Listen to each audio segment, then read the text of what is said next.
আল্লাহ পাক কোরআনের ভিতরে বলেন না তাকরাবু জিনা, তোমরা জিনা ব্যভিচার করবে না। এই জিনা দুই প্রকার, একটা ওপেন জিনা, একটা অঙ্গভূতঙ্গের মাধ্যমে জিনা। আল্লাহ নবী হাদিস পাকের ভিতরে বললেন জিনা যে মুমিন মুসলমান বলে দাবি করবে সে কোনোদিন জিনা করতে পারে না। নবী পাক বললেন এ আমার উম্মতেরা, বিশেষ করে যুবক ভাই যারা রয়েছে কানটা খারাপ করে শুনিয়ে নেন, রাস্তাঘাটে চলাফেরা করেন, পরনারীর দিকে কোনোদিন তাকানো যাবে না। পরনারীর দিকে তাকানো হারাম হারাম হারাম। ছেলেটা স্কুলে গিয়েছে, মেয়েটা স্কুলে গিয়েছে, রাত 10টার সময় বাড়ি ফিরতেছে। চাচা নামাজ পড়তে কালো হয়ে গেছে, বাবা দাড়ি পেটে ফেলে থাকে। মেয়ে 10টার সময় স্কুল থেকে বাড়ি আসতেছে, একবারও কোনো ধর বাপ জিজ্ঞাসা করে নেই। সদি বলে স্কুল স্কুল শেখাচ্ছিস, বলে শেখাচ্ছি রাত 10টার সময় কোথায় করে 100 ভিতরে 95% মুসলমানের ফ্যামিলিতে দিচ্ছে। ও নবীর আশিকেরা, আপনার ছেলে আপনার মেয়ে যদি জিনা করে, ব্যভিচার করে, অবিবাহিত তাদের বয়স হয়ে গেলে যদি বিয়ে শাদী যদি না দিয়ে দেন, ওদের ওই জিনা করলে যে অপরাধ হবে, বাপ মা হিসাবে তাদের ঘাড়ে ওই গুনার ভাগ নিতে হবে। জিনা অনেক ভয়ঙ্কর জিনিস, চোখ সংযত রাখতে হবে, সবার সংযত রাখতে হবে। যুবক ভাইয়েরা রাস্তাঘাটে মেলায় ঘোরাফেরা করে, আমি শুরুতে বলেছিলাম জাহান্নামে যাবে, কেন বলেছিলাম এই কারণে, ওখানে গিয়ে ঘুরতেছে আর সব চোখের জিনা করছে। এর জন্য মিলাদ কমিটিরও খারে আসবে। কেন খারে আসবে? ওই বাজার বসার কারণে। মশলার বারের কথা বলছি না, এইসব হক কথা বলে মানে হুজুর বলে না, দাউদ জানে কমিটির বিরুদ্ধে বলে দাউদ না, এইভাবে বলে না।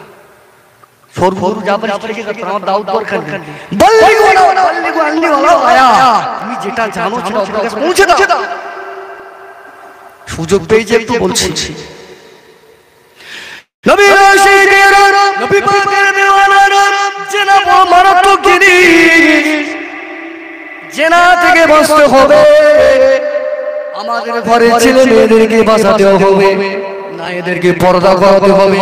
পর্দাও যদি না করে আপনার ঘরে মেয়ে বিপর্দায় যদি ঘোরাফেরা করে, জেনে রাখবেন ওই মেয়ে যা অপরাধ করবে বাপ হিসাবে ঘরে আসবে।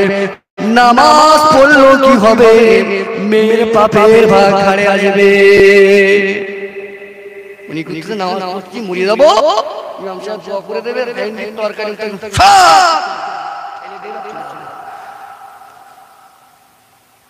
আমার বাপের হাতি শালা খেলার কথা বলছেন। যদি ফতোয়া দিতে চান দেখে রেখে ও নবীর আশিকেরা, হযরতে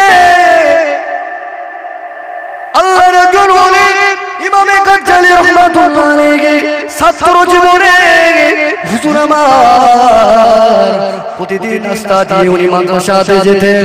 মাদ্রাসাতে যেতে যেতে যেতে হুজুরের প্রেমে সেই জামানার একটা মেয়ে পড়ে গিয়েছিল। প্রেমে কার প্রেমে?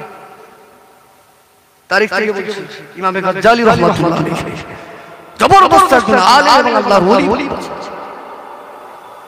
এক তারিখ ওই মেয়েটা বারে বারে হুজুরকে ওয়াসওয়াসা দেয়। একদিন কোন রকমের বড় ঘটনা বাহানা করে তদবিরের নাম করে ঝাড়ফুঁকের নাম করে হুজুরকে ঘরে ডেকেছে।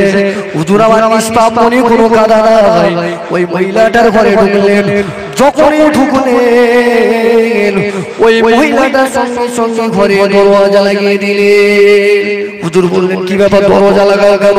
আমি তো এসেছি তোমার ট্রিটমেন্ট করার জন্য, কেন তুমি দরওয়াজা লাগিয়ে দিলে? ওই মহিলাটা বলতে লাগলো আপনি কি জানেন না কি কারণে দরওয়াজা লাগিয়েছি? হুজুর আমার বুঝতে পারলেন এটার মনে অশুভ নিহিত রয়েছে। ইমাম গাজ্জালী রাহমাতুল্লাহ সঙ্গে বাথরুম করার নাম করে, ইস্তিনজার নাম করে ওই পাপের হাত থেকে বাঁচার জন্য বাথরুমে চলে গেলেন। বাথরুমে গিয়ে সেখান থেকে গায়ে নোংরা লাগিয়ে পায়খানা গায়ে মেখে নারীর সামনে চলে আসলেন। নারীর সামনে চলে আসলেন। এখন যদি কোনো সুন্দরী নারীর সামনে যদি কেউ পায়খানা মেখে যায়, ঝেঁটা লেবে লেবে না লেবে তো ঘুমে গেছে।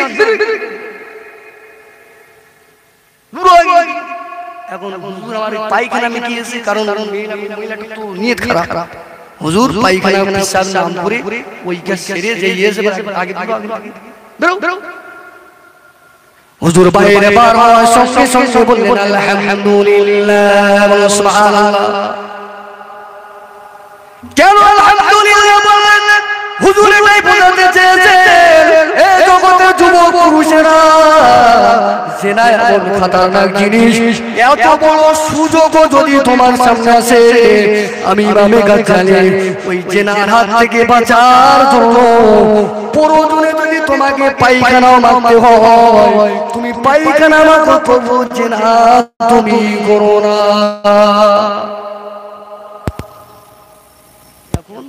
সুযোগ দিলি হয়, বলতে লাগবে না। ও নবী আশিকেরা, জিনা করে কবরে আযাব মাফ হবে না।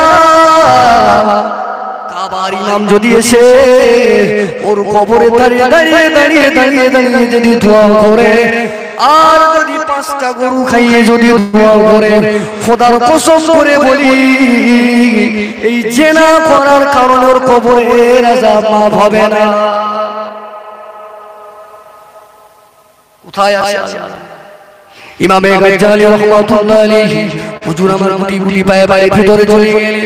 বাড়ি থেকে ভালো করে গোসল করে মাদ্রাসায় চলে গেলেন। মাদ্রাসায় যখন চলে গেলেন, হুজুরের উস্তাদ সঙ্গে সঙ্গে বলতে লাগলেন, কে গো বাবা? আমি ইমামে গাজ্জালি। আজ আমার এই দর্শের আমার এই ক্লাসে এত সুন্দর খোঁজুর মেখে এসেছো, আমি শিক্ষক আমার নাই ভেবো খোঁজবু জীবনে কোনদিন চোখ রান পায় না। সুবহানাল্লাহ। ইমামে গাজ্জালি এবারে সর্বনাশ করেছে। হুজুর কি আমার ঠাট ঠাট জামাটা মাঝে কোন জায়গায় লেগে টেগে নেই তো মেঘেছিল কি পায়খানা লেগে লেগে আসে মনে হয়, সেই পাখাম করে বলছে হয়ে গেল। সবার শরীর থেকে চেক করা হয়। এমন সময় আস্তে আস্তে ইমামে গাজ্জালি রাহমাতুল্লাহ আলাইহির কাছে আসা হয়।